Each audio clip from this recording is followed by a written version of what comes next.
Hello. A member over at the university shoots horses, films horses for her clients, and she had a question during one of these weekly meetings we had on how she can do that. I may have led her astray, so I'm going to make sure I clarify this and she knows exactly what to happen. She's trying to shoot something and then cut still frame to show her clients the movement or the position on the horse. The problem she's running in is there's too much motion blur. She's shooting on a T4i. I have a T3i, and I believe they're exactly the same. Let's go take a look at how to do this. Now here's the T3i, and a couple of things you'll need to know here are this button right here, that's to adjust shutter speed, and this button right here, that's to adjust ISO. Let's switch to the screen and I'll show you what I mean. If I go into the menu, you'll notice movie exposure. Now I have this set to movie. You don't set it to anything else. These are all pictures. You want to set it to movie. You're not going to be able to shoot a movie in these. So that's on movie mode, which I'm sure you're familiar with. Just don't worry about this cord. That's how I'm showing the screen. Let's go back to this. If you're in auto, the movie exposure is auto. Here's what happens. Here we are. You notice that? It's going to move your light all over the place. It's going to move your exposure all over the place. It's going to move your shutter speed all over the place.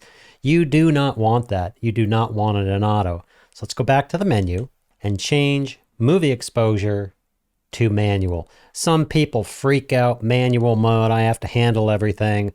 Don't worry about it. One of the confusions that did occur was she was thinking that there was a manual and auto. Auto meaning autofocus. That's a completely different thing from the lens, and manual being how the camera is shooting and your ability to control those features in there.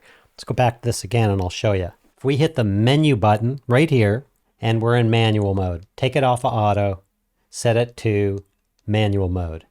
That's number one. Now looking at this screen here, I'm going to use this guy right here. This dude right here, that little spinny wheel thing. Down here, that's controlling my shutter speed. Normally, since I'm shooting at 30 frames per second, you'll see 1920 over there by 30, I would set this to 60. The problem with that is you're going to get a lot of motion blur. And you're not going to be able to still frame that horse position like you were talking about doing. Let's up the shutter speed using this top dial right here to, let's say, 100.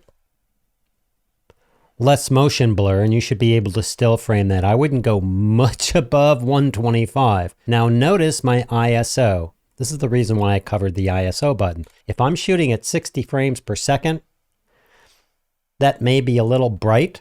So I go over here and I punch this ISO button and it brings up my ISO. Maybe that's okay. Maybe about right at 800. Maybe that works for me. If you up the shutter speed, again, I'm going to use this top dial to move the shutter speed so I get less motion blur. I'm going to move it up. If I move it up, you'll notice that I'm losing light. So all I need to do is I just need to hit this ISO button right here. Let's do that. And I'm just going to up my ISO until I get something. That's probably too bright. Maybe around here. I might even go as high as 3200. It might be okay. That's pretty bright, but again, you're shooting outside. It isn't going to matter much. What's going to happen now is at 125 shutter speed, I'm going to get a lot less motion blur. Let me go the other way and I'll show you. I'm moving the shutter speed all the way down to 30. Now, because I've done that, I'm going to need to change my ISO. So let's move that down to something reasonable. Let's say 400. Now watch the motion blur here. See all that? So normally I would simply use a dial on top and I would set, if I'm shooting at 30 frames per second, 1920, 30, you see that right there, then I would hit the ISO button. I would adjust that accordingly. Maybe I'm okay with that. I'm trying to get less motion blur. Again, I would use the top dial. I would up the motion blur and test this to 100. 120 is a lot when you're filming video. You go way up here, man, it's going to look really creepy. Maybe 100, maybe 125. Hit the ISO button, adjust your ISO to suit. Again, you're outside, so it should be okay.